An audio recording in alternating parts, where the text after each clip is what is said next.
Imagine a world where the richest handful of people amass fortunes that dwarf the dreams of millions. Now picture that gap widening faster than ever before. That's the stark reality unveiled in a groundbreaking report from Oxfam America, revealing how the combined wealth of America's top 10 billionaires surged an astonishing $698 billion in just the last year. If this doesn't grab your attention, consider that it's not just about numbers. It's about the widening chasm tearing at the fabric of our society. But here's where it gets controversial. Could this be the result of deliberate choices that benefit the elite at the expense of everyone else? Let's dive into the details and explore what this means for us all.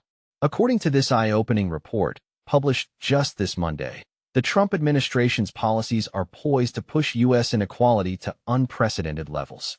Yet, the analysis doesn't stop there. It points out that both Republican and Democratic leaders have played a part in fueling this growing divide over time.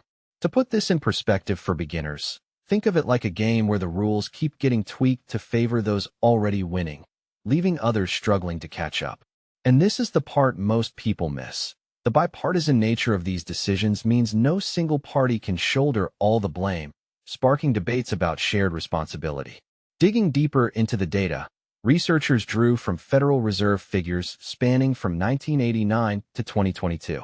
They found that the wealthiest 1% of households amassed wealth gains that were 101 times greater than those of the typical family, and a staggering 987 times more than households in the bottom 20% income bracket. Translated into real dollars, that's an average boost of $8.35 million per ultra-wealthy household over those 33 years, compared to just $83,000 for the average American family.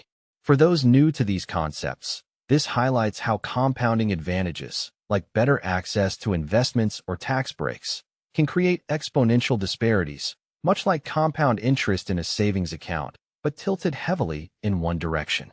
Meanwhile, more than 40% of the U.S. population, including nearly half of all children, falls into the low-income category, defined as families earning less than 200% of the federal poverty threshold. This isn't just a statistic. It means millions are grappling with basics like housing, food, and healthcare on a daily basis, painting a picture of systemic challenges that affect generations. When comparing the U.S. to 38 other high-income nations in the Organization for Economic Cooperation and Development, OECD, a group of countries focused on promoting economic progress and global trade, we stand out for the wrong reasons. The U.S. leads in relative poverty rates, ranks second in child poverty and infant mortality, and sits near the bottom for life expectancy. For clarity, relative poverty here means not just lacking essentials, but falling far behind societal norms, which raises questions about why a nation with such immense resources lags in these areas. Inequality is a policy choice, emphasizes Rebecca Riddell, Oxfam America's senior policy lead for economic justice. These comparisons show us that we can make very different choices when it comes to poverty and inequality in our society. This quote challenges us to rethink how decisions in Washington shape our daily lives. And here's a controversial twist. If policies are deliberate, does that mean the status quo is by design, benefiting the powerful at the cost of the vulnerable? It's a bold claim that invites heated discussion. The report details how key U.S. systems, from the tax code to social safety nets and workers' rights protections, have been gradually eroded.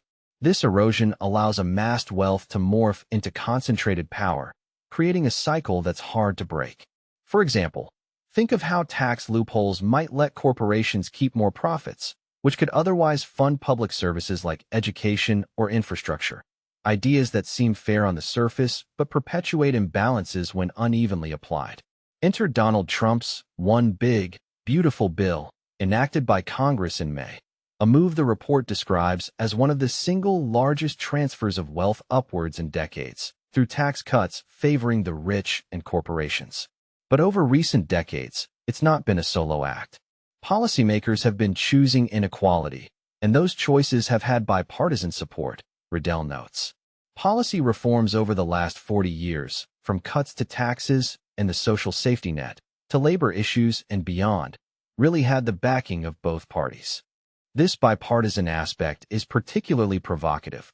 If both sides of the aisle are complicit, How do we hold anyone accountable? And is there truly a path to change without rethinking our entire political landscape? Turning to solutions, the report proposes actionable steps across four main areas: restoring balance and power via campaign finance reforms and stronger antitrust laws to curb monopolies, leveraging taxes to close gaps by targeting the wealthy and big business, bolstering social safety nets for broader support, and safeguarding unions to empower workers. These ideas aim to redistribute opportunities, like ensuring fair elections or protecting jobs from being outsourced without protections. Of course, implementing these can be politically fraught due to deep-rooted stigmas. The report brings up the welfare queen stereotype from Ronald Reagan's era in the 1980s, which unfairly paints social programs as wasteful, while taxation is often viewed as burdensome for everyone rather than a targeted tool for equity. For instance, imagine a single mother relying on food assistance. Stigmatized narratives can make such support harder to access, even when it's a lifeline. What's really needed is a different kind of politics, Riddell urges. One that's focused on delivering for ordinary people by really rapidly reducing inequality. There are sensible, proven reforms that could go a long way to reversing the really troubling trends we see. This call for a paradigm shift is empowering, suggesting that with the right focus, we can rewrite the rules for a fairer society. Adding hope, the report includes stories from community leaders actively combating inequality, even as national progress feels stagnant. In one featured interview, reps from United Workers Maryland described the current climate as a potential turning point, with more Americans recognizing that the system benefits only the elite. I think it's brilliant that they see this as an opportunity, Riddell reflects. I love thinking about this moment as an opportunity to look around us and realize our broader power. It's inspiring to see grassroots efforts lighting the way, reminding us that change often starts from the ground up. So what do you think? Is inequality truly a choice we can reverse through policy, or is it an inevitable outcome of capitalism? Do you agree that bipartisan reforms are needed, or should we blame one side more? Share your thoughts in the comments. Let's spark a conversation about building a more equitable America.